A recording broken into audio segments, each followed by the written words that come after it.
Y'all, what the hell is going on? So listen, this is King Combs and Justin, Diddy's sons. How the hell they get in handcuffs before their father?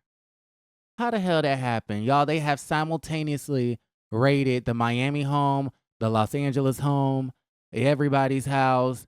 I mean, I feel like there's some criminal charges coming following the allegations and accusations and, everything that's been detailed in these lawsuits, right?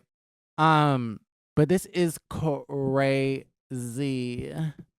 This is crazy.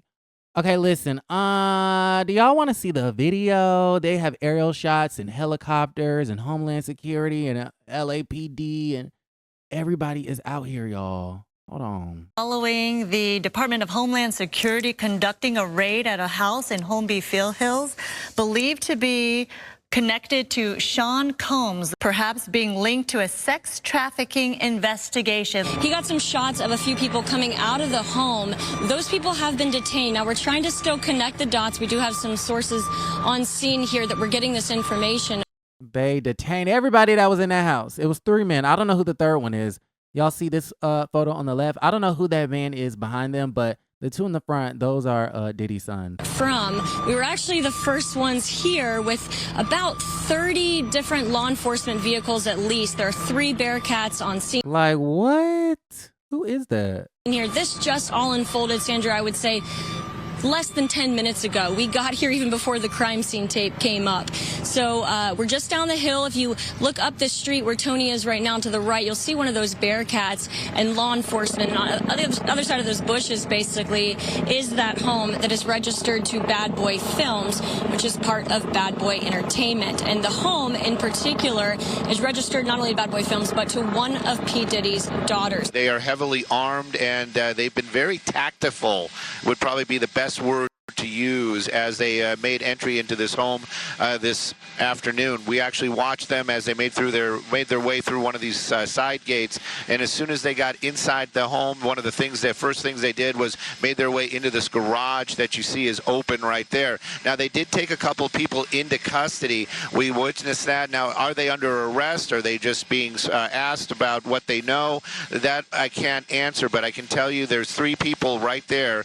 that were taken into custody, were inside that home at the time of the raid. We did see a bunch of investigators going in, making the raid in there and clearing that as well. So they're going to do a thorough search as they conduct this raid. And so far, Stu, from what I understand and from Haley on the ground there, they have not seen.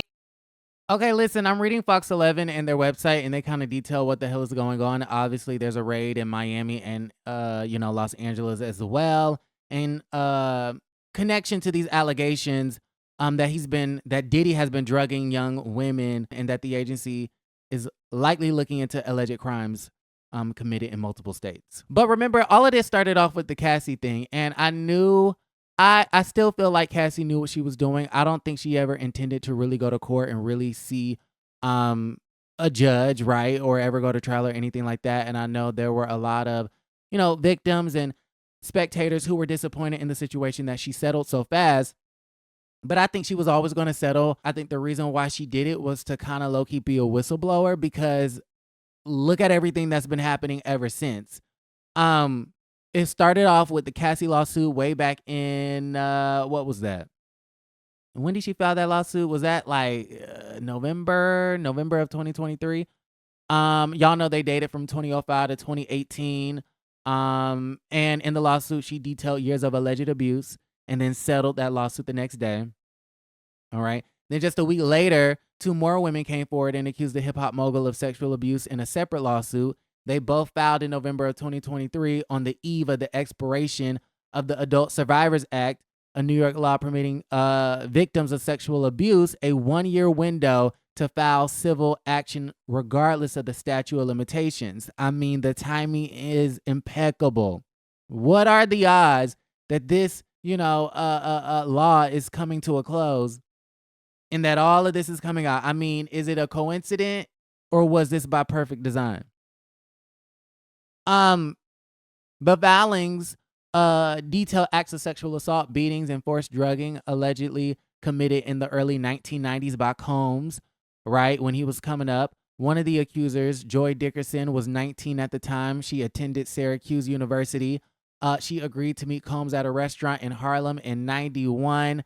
And then afterwards, she claims that Combs intentionally drugged her, brought her home, sexually assaulted her, did what he did, videotaped it, and then sent her about her way, and then showed the video to his friends in the music industry. Then fast forward to just last month, February of 2024, Combs faced another lawsuit by a male music producer. I mean, what I notice about the accusations from the males and the females is that the male, he don't really go all the way. He don't go too freaky with the freak-offs with the males, but it's still pretty freaky. It says the suit filed in federal court in New York accused Combs of repeated instances of unsolicited groping and sexual touching. It also says the man had to work in the bathroom while Combs showered and walked around naked. A lawyer for Combs called the events described in the lawsuit as pure fiction. They say we have overwhelming and indisputable proof that his claims are complete lies. So that's 1, 2, 3, 4 lawsuits in what, 4 months? Y'all let me know how y'all feel about everything in the comments down below. Like the video, subscribe to the channel, and don't forget to create a great day.